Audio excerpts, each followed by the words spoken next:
Christmas feels magical.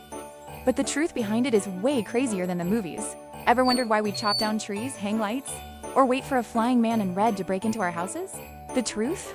Christmas began with no Santa, no reindeer. And not even on December 25th. Long before Christmas existed, ancient civilizations celebrated the darkest day of winter, the solstice. They honored the return of sunlight, the victory of light over darkness. But how did this ancient ritual become the holiday we know today? It began with a bold idea, to give people hope in the coldest time of year. They chose December 25th, not because it was the birthday of Jesus, but because the world was already celebrating. And just like that, Christmas became a fusion of different cultures and beliefs. But wait, where did the gifts come from? And the tree? And that red-suited legend? Before we continue, hit subscribe so you won't miss anything. To understand gifts, we go back nearly 2,000 years to a mysterious man who loved helping children. He secretly left presents in socks so no child felt forgotten.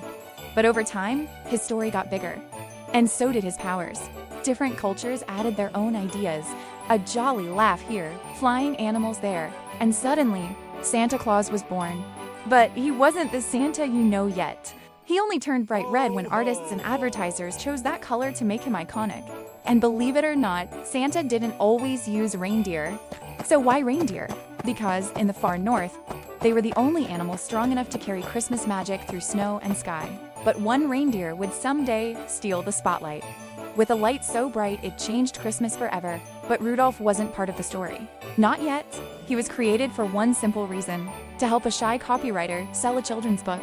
A reindeer with a glowing red nose became an overnight hero, and when he joined Santa's team, the legend finally felt complete. But wait, who decided Santa should fly? That idea came from a dream. A world where magic beats winter storms. Writers imagined a sleigh that could race across the entire planet in a single night. And reindeer? They became the perfect flight crew. Fast, fearless, and built for Arctic skies. With every story, Santa's powers grew higher, faster, more magical. But what about the tree we decorate every year?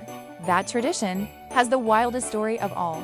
It started with a tree that refused to die, even in the coldest winter. People believed evergreens held the magic of life, a promise that spring would return.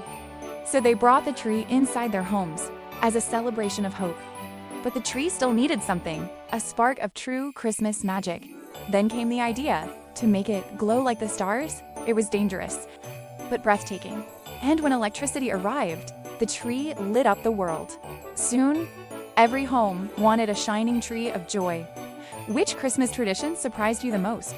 Tell me in the comments. And right beneath it, a mystery waiting to be opened. But where did the gift exchange tradition truly begin? The answer goes deeper than you think. But soon, a bright star appeared in the sky, a sign of a hope the world was waiting for. 3 wise men saw it and realized this was no ordinary sign. Guided by the star, they traveled across the desert, following the promise of a king of peace. Meanwhile, in a quiet stable, Mary held her newborn teeny, but powerful with purpose. There were no royal chambers, only hay, animals, and the scent of earth. But in that humble moment, love entered the world in its purest form. The shepherds arrived first, ordinary people, chosen to witness an extraordinary miracle. Then the wise men arrived with gifts, gold, frankincense, and myrrh. Everyone who came left with a changed heart, filled with hope again. And today, Christmas reminds us that even in the darkest nights, a single light can change the world. Christmas isn't magic because of the lights or the gifts. It's magical because we choose hope every year. Merry Christmas.